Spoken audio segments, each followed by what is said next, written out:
Welcome back. Keto Cricket here today for Vlogust day 7? Day 7 or day 6? I lost track, so I apologize for that. Update on my life. Today we went to the vet so we could get my donkey's claw. She has like a deformed claw that grows super fast, like super fast. That I took her into the vet to get clipped, and so she hated that. That was like the worst thing in her life. She's kind of mad at me right now, actually. Winnie, come here. Come here. She's not gonna come. She's like, no, I'm good. I'm sitting here on the couch. So anyway, but that went fine. It doesn't take long. They just cut it way back. But anyway, random fact about me that you probably don't know is why I started keto. And I know I said I was going to give a whole story about that, so I won't go into all the details. I'll just give you just enough to spark your curiosity. But I actually started keto for my daughter. I actually was not looking to lose weight myself. I had long past given up hope on losing weight. And we did keto for my daughter for health reasons, not just losing weight, but she had some medical stuff that I'll talk about in a different video. And so I did it with her. I was like, hey, well, let's give this a try, and lo and behold, it stuck because I actually lost weight, which I hadn't been able to do. I apologize again if you can hear my son in the background. I'd hoped that I was far enough into the house that you could not hear him. He does tend to get kind of loud when he's playing video games. Alright, so today I want to talk about vitamin D, as in dog.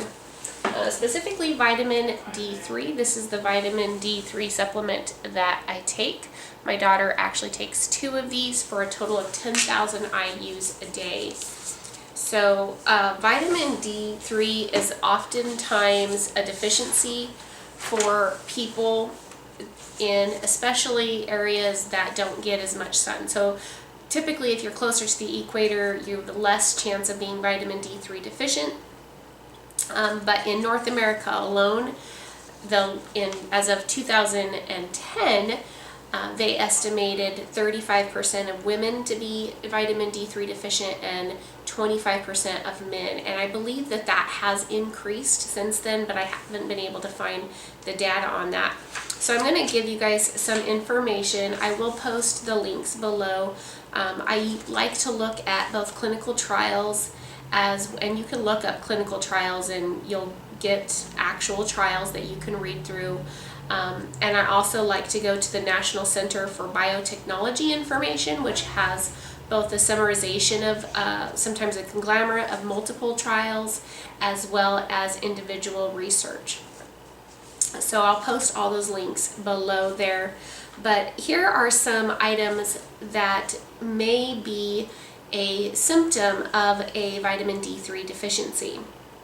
Altered mood, depression, insomnia, nonradicular back pain, arthralgias, I don't know what that is, it just says particularly of the wrists, ankles, shoulders, and shins, proximal muscle weakness, headache, and hair loss. Interesting fact about vitamin D3 is that it's actually a hormone. So a lot of times when they talk about hair loss being hormonal, well, that's true, because if you have a lack of vitamin D3, which is a hormone, that can cause hair loss as well as a bunch of other functions. So that vitamin D3 really helps to support the rest of your system.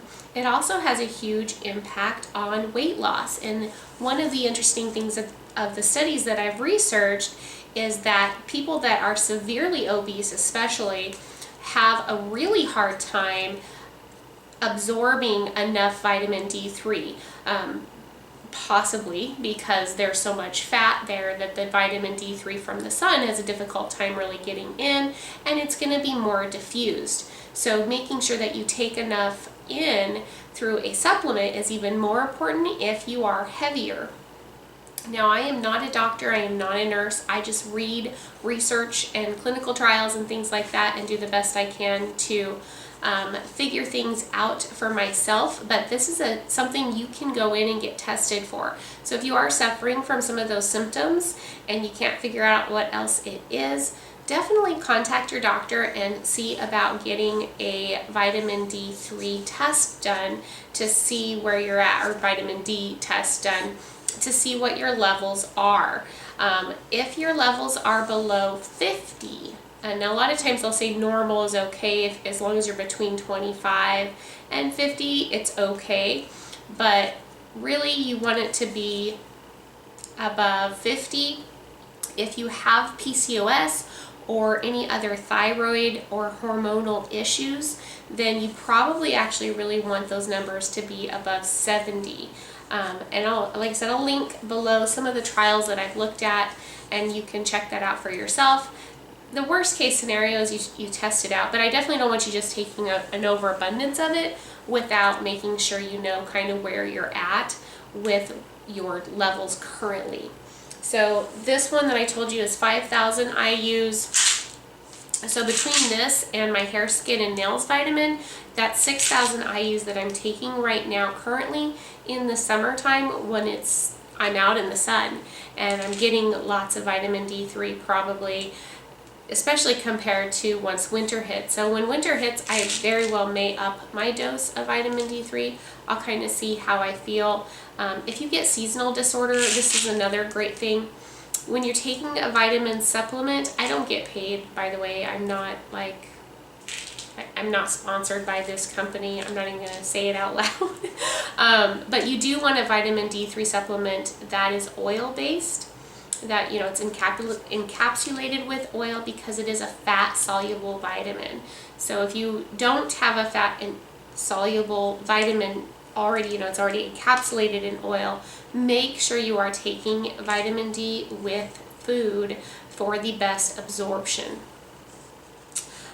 So I won't go through all of the details of these because I'm going to link the statistics below, but a couple things I wanted to bring out. One of the trials said that in conclusion, they found that vitamin D supplementation of at least 4,000 IUs per day for 12 weeks to insulin-resistant women with PCOS did have beneficial effects on the testosterone, on the sex hormone, and a bunch of other, let's see if I can read these all out to you. Attack levels, which attack is, I know I wrote it down here somewhere, and it's an analyte frequently used to assess antioxidant status of biological samples, and it can evaluate the antioxidant response against free radicals that produce given disease. Basically what that means is that having a higher dose of vitamin D levels reduces your risk of multiple different other diseases and cancers, in addition to helping balance insulin and hormone levels in women with PCOS. So that's huge if, you know, that's something you're suffering with. But most of the trials that I kind of look at kind of have something to do with PCOS, honestly, because that's something that I'm always taking a look at, is what are some best ways to help fight that. And that has to do with kind of why I'm here today. I do not personally have PCOS, but I know somebody that does. I actually know a few somebodies that do. But anyway, again, don't want these videos to be really super long, so I will link below all of the trials. Best takeaway for keto people: if your hair is falling out on keto, it very well may be a vitamin D3 deficiency. So try that out. It does take time to build that back up, so it's not going to be instant, but if you've already tried, you know, adding more protein and upping your calories, which are the other two most common reasons people's hairs fall out, try vitamin D. I really think this is almost a magic pill. It does help with a lot of other things, especially when you're on a ketogenic diet. That's it for today, guys. I'll see you tomorrow.